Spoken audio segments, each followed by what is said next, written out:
What is the waking dream and how do we use it to work creatively? When I was in elementary school, I would get in trouble for daydreaming, and this was lumped in with the many symptoms I had for what they called dyslexia. And my experience of those times when my attention was called back by the teacher from my daydreams was that this was not a mental problem. This was actually like a great mental... I knew even as a kid that when I was what they called daydreaming, I felt the joy of my brain operating in an optimal fashion. There are all kinds of different ways of being creative. If you're driving to the hardware store to buy nails for that sculpture you want to build in your backyard, while you're driving, you are being creative.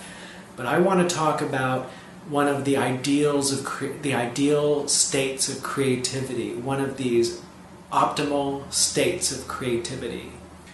When you're in the middle of being creative, when you're really in the zone and tuned in completely to what you're doing creatively, where are you? Are you in the world or are you in your mind? What artists do is they go back and forth. They go from the cognitive environment to the physical environment. At one point we are hearing a song in our mind and contemplating the melody, and at the next moment we're trying to find those notes on the keyboard and we're unattaching one component and adding another and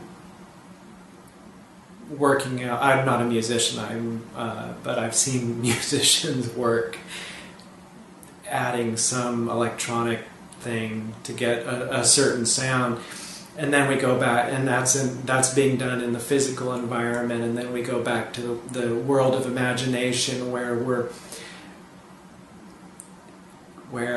the idea of the next series of beats are in our head, and then we're playing them in the physical environment. Now, with meditation and mysticism, very often the physical world is seen as the enemy, as the great distraction. It is what where we find ourselves having attachments to things that happen in the physical world that distract us from these pure states of imagination. And in art, it's a very different situation. It is where these two environments work in unison, and there is a feedback loop that is created.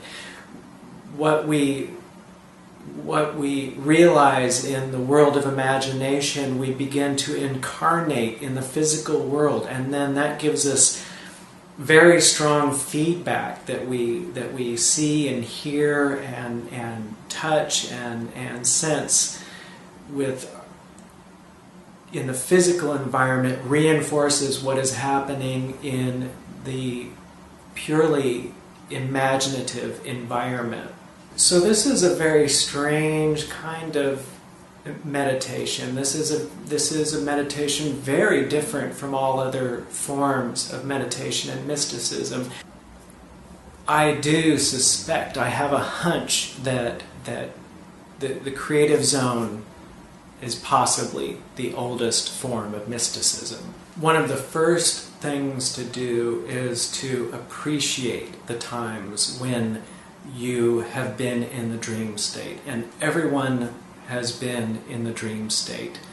If you're riding on the subway and you're thinking of the conversation you had 10 minutes ago with a friend and remembering every single word, that is a dream state. At that point, you are not so much riding on the subway as you are in a state of reimagining an experience you had. In working creatively as a form of mysticism, the physical environment is not an adversary, but can become one of the tools, one of the things that can get us deeper into a dream state. Because when we create that feedback loop, when we act out what happens in our imaginations and change the physical environment and then get feedback from it, that reinforces what is happening with imagination. And because we are so inherently, we're very much physical animals down to the last blood cell, and at the same time creatures of imagination, these two fundamental parts of our being can work together to get us to amazing states of the waking dream. So here's what can happen sometimes, not what has to happen all the time, but let's say that you're drawing or painting and you're working from memory, from imagination, and then you're changing the shapes on the canvas, and you're looking at the image, and the image is getting closer and closer to resembling what you're imagining, and from what you remember that particular image to be. And when you're getting something as strong as visual feedback, it amplifies what happens in our imagination. It adds to it in a way no other type of mental discipline can. So what happens in that state is that we're still very strongly placed in the environment of the mind, and yet we are paying attention to the physical world. We're looking at the canvas we're working on, and what we're seeing is reinforcing what's happening in the mind. So we have co-opted the physical environment. We've taken, for the sake of imagination, we've turned it into this dream instrument, into this amplifier of dreams and imagination and memories and ideas and speculations. Throughout our lifetimes, when we improve as artists, this is one way that we can enjoy improving as artists. As there's no end to it. If we live to be 300 years, we would even get better at it. Now, probably the biggest supposed drawback of working creatively as a form of mysticism compared to other forms of mysticism is all the distraction that's just necessary. The fact that it's necessary to get up and walk across the room to get the paint thinner and walk back to the table, and all the other things that we need to do to keep the whole thing moving. But we don't necessarily have the same goals as a mystic, where it's its own thing. We want to be in the zone. We want to work creatively, and all the things that we enjoy by being in those different states of activity. But one thing you can do is make sure that you're not being distracted by things that are not important to when you're being creative. Remember that the more that you can, a lot of artists, will make sure that they silence their cell phones and turn off the internet and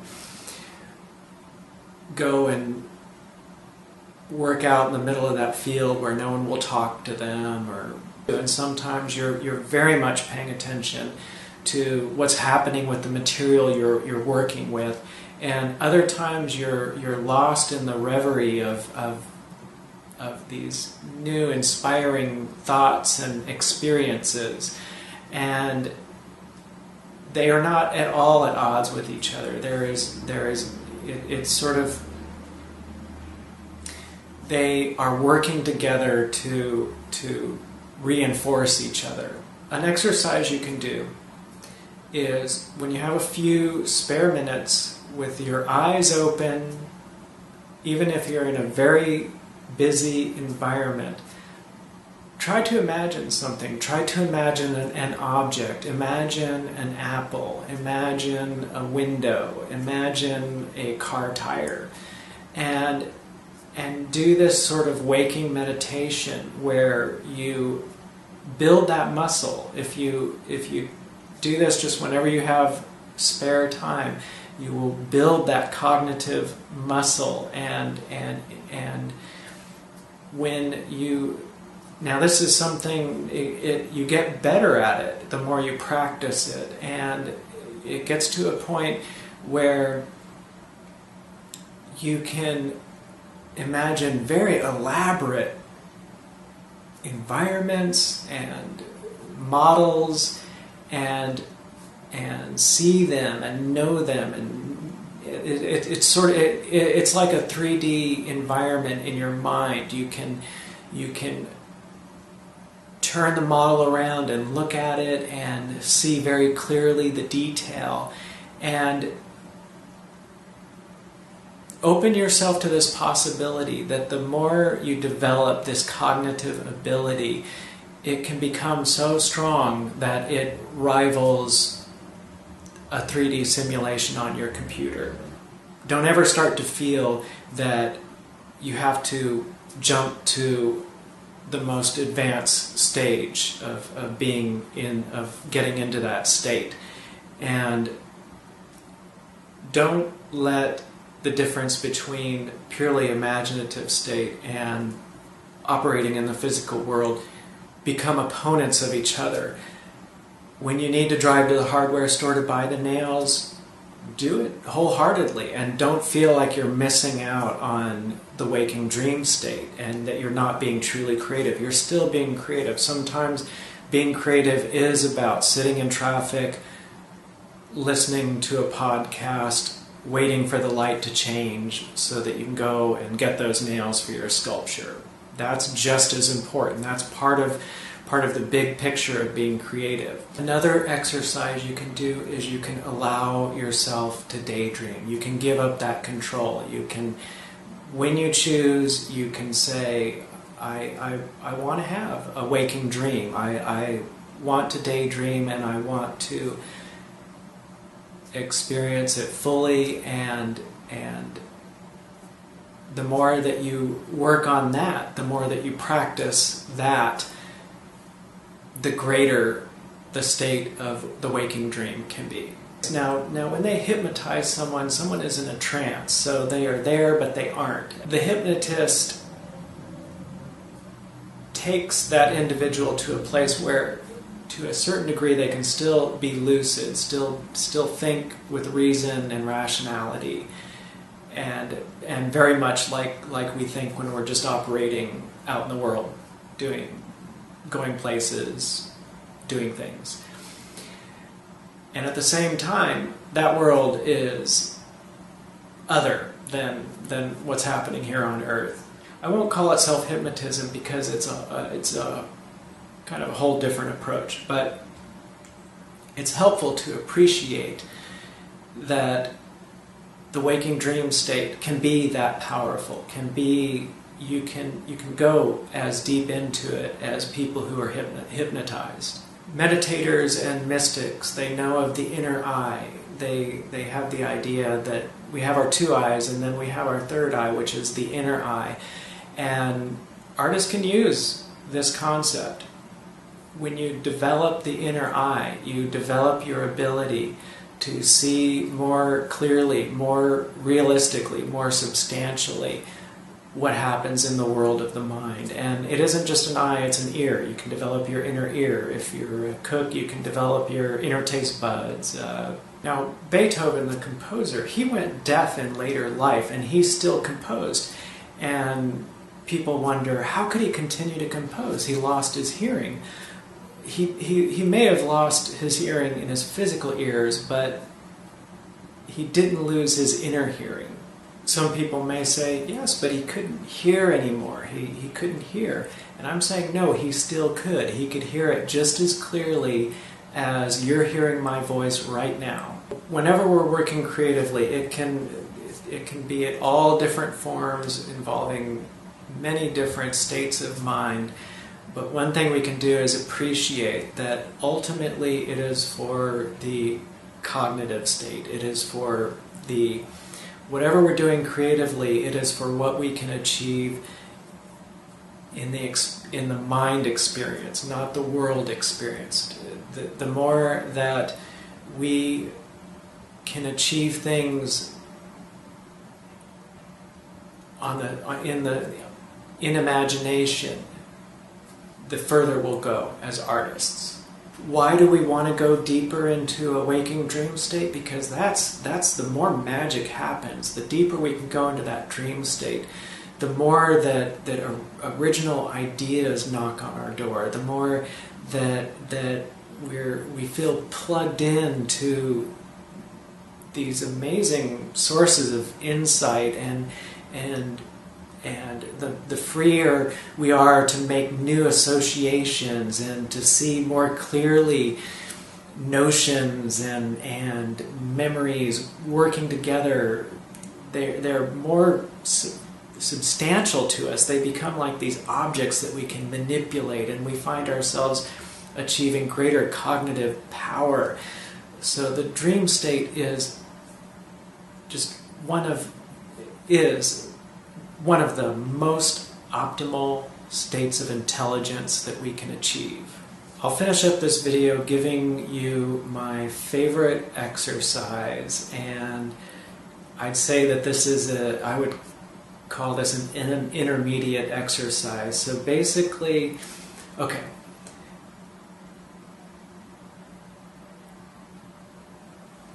Descartes, I think, therefore I am. Now here, this philosopher, here is someone who recognizes what the conscious mind means to a human. In science, the idea of consciousness, and right now in science, most of it considers consciousness to be a state that they're waiting for the day when artificial intelligence will achieve this state, and it's sort of like the icing on the cake. But for the artist, it's really a different deal. It becomes the real deal. The more we become artistically, the more the world of the mind becomes more real to us than the physical world. It becomes more substantial to us because that's where we're rooted in our experience. That's what we're paying the most attention to. So I think, therefore I am, we realize that this environment of experience and being awake and is realizing how for the person, for who we are, not on our entire selves, but the experiencer, the us that is the experiencer, there is nothing else. There is nothing.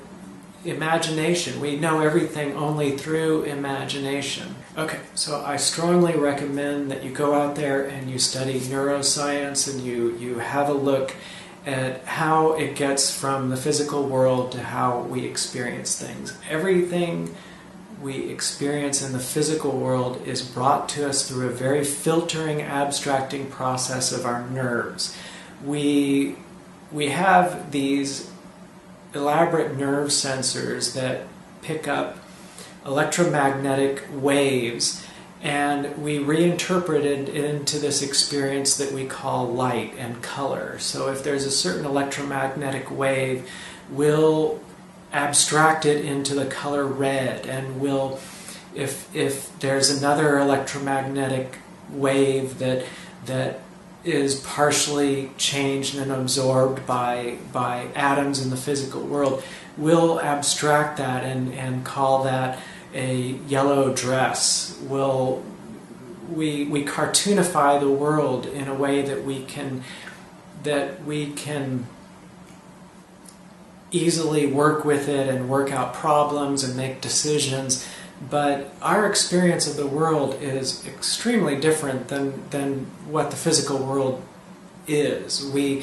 We're seeing it in very abstracted ways that to us are meaningful, and in ways that do actually cause us to make decisions to help our bodies to survive in the physical world. But what I'm saying is that appreciate that imagination is not just a flight of fancy. It is what our minds use to recreate the world for us. It is everything we know. Imagination is a simulation. It is a recreation in real time of the physical world. Now, this is one thing. This is what imagination mostly does,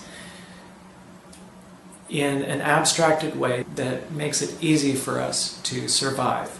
And because us artists spend so much time in the mind, in the world of imagination, we begin to feel the artificialness of the simulation of the physical world. We begin to suspect that we can't get outside of mind, that yes, our experiences do relate to an actual physical world, but that we're knowing it only through a simulation, through a recreation of that physical world. I'm a huge fan of Philip K. Dick's and what eventually became the Matrix movies and his ideas that we're all in this simulation. When I was reading that, when I listened to some of the interviews with him about that, I'm like, yes, of course, this is that, because, and this is, we begin to suspect mind phenomena. We begin to recognize it for itself when you look out at the room you're in, not just thinking that it is the room in the real world, but that you're knowing it through mental phenomena. Bear with me, because I know that this sort of seems to be veering off topic, but it very much has to do with achieving greater states of creativity. Here it is. Here's the exercise. Actually go around your physical environment, hearing all the sounds, picking up things, looking closer at things, and appreciate that you're in a simulation. Now, what you're doing when you're doing that is you're finding out the substance of imagination. You're getting to know the way you're getting to understand the way your mind works in a way that you can develop your mind to a point where you can create these virtual realities for yourself within your mind, using imagination. And it's like a muscle. It needs to be worked out regularly in order to get stronger. I hope I can get across to you just how strong the waking dream state can become for the artist. Artists don't necessarily come up with new ideas a lot more often than other people do. It's just that we've developed these cognitive muscles so that, if one person is walking along and a new idea, a new association, new creative idea comes to them, they can have that new idea, but it's not a very strong experience. But for the artist, because of developing cognitive muscles, that new idea is clear as a bell. It is in vivid color, it's in 3D, its parts are moving, it's speaking to us, it has a story to tell, it's dancing around, it's running ahead to open the door for us as we walk along. It is a very vivid experience. So like with Philip K. Dick's and The Matrix, I say, yes, we are living in a simulation, but it isn't due to some benign worldwide computer that is generating the simulation for us. It's a whole different scenario. Basically, yes, we do have very real physical bodies living, in a very real physical environment, that generate what we, the experiencers, experience as a simulation of the physical world. And yes, we do need to continue to pay the rent and fix a flat tire if our bike has a flat tire, and all of those things that relate to the physical environment. But we are also mental beings. We are also experiencers, and investing your time and attention in that environment is one of the most important parts of being an artist. I gave you some exercises. I hope this video was informative and helpful. Now, I've been working on a series of episodes for one story, and one part of the story, it takes place in different realities, and one of those is the psycheverse. This is basically the fictional universe of mind where all minds are generated. And if you're interested in that sort of fiction, I'm not offering it as scientific fact, this is pure flights of fancy, please go check out my story at solomation.com. All episodes are posted for free. And if you like this video and you want to encourage me to make more, please hit the like button, leave a comment, subscribe. It'd be great if you know, you can tell friends about my videos. I hope you're writing, music composing, all your creative endeavors go very good, go very well, and have a good day.